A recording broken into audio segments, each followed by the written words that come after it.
The April 15th, 1933 issue of Newsweek is one of the first in the magazine's history, and it contained a remarkable cover headline, quote, "Bill cutting workweek to 30 hours startles the nation."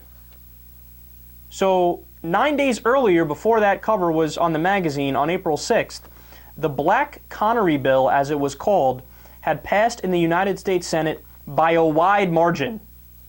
And what the bill did is it fixed the official American work week at 5 days and 30 hours, with severe penalties for overtime work. I had no idea about this.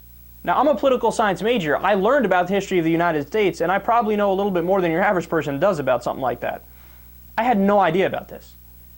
We actually passed a 30-hour work week into law.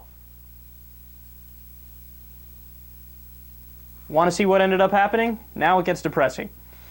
So even FDR and Labor Secretary Francis Perkins, they initially endorsed the idea. The President of the United States said, yeah, I'm in favor of it.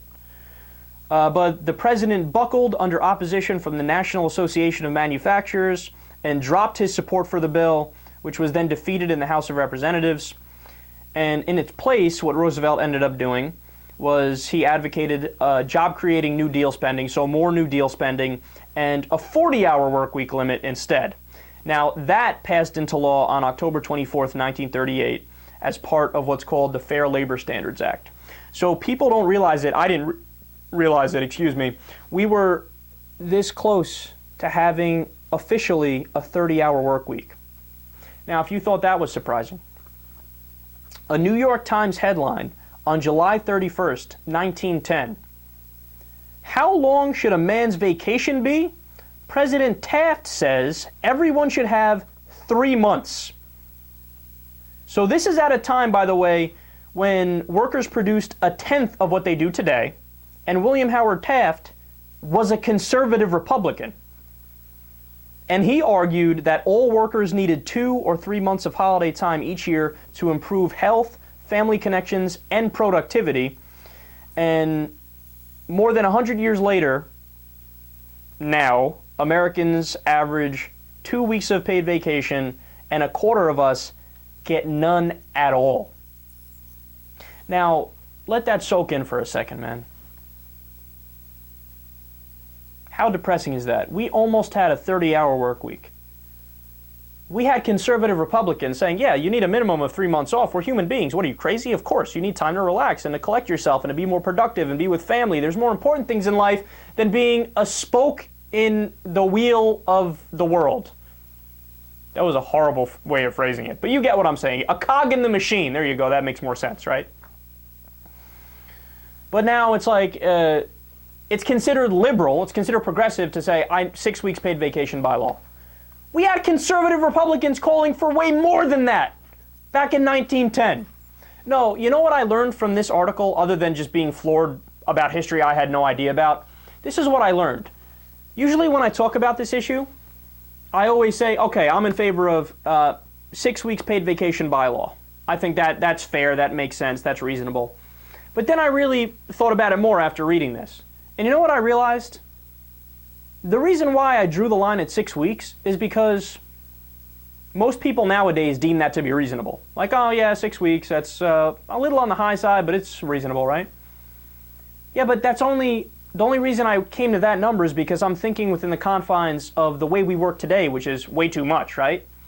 Now, if I actually were to wipe the slate clean and start my mind from scratch and really try to think rationally about this, you know what my actual answer would be? In a civilized society, we should divvy up our work time and our leisure time. It should be 50-50. Honestly.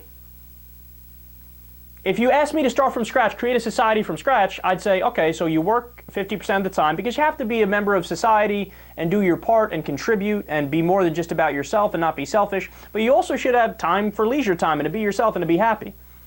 So if you actually ask me my honest opinion, starting from scratch, how much should you work versus how much free time should you have? Yeah, I'd say 50-50.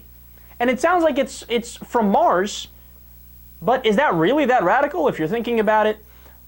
Withdrawing yourself from the society you're in today and breaking free from the cultural chains and realizing, actually thinking independently for yourself, how you would like to divvy your time up, for example? It's not crazy at all. In fact, I think it makes all the sense in the world.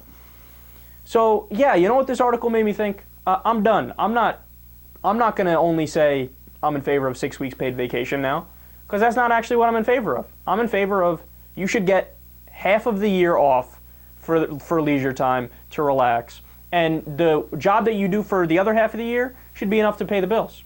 You should be able to have a living standard based off of that.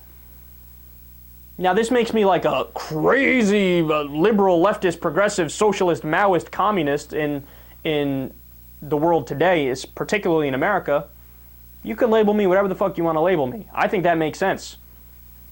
And apparently not too long ago, the debate was much different than the one we're having today. The debate was, should we do 30-hour work week, or should we do 3 months vacation, paid vacation, or should we do more? What should we do? Here's what the debate wasn't. Should we do like 2 weeks?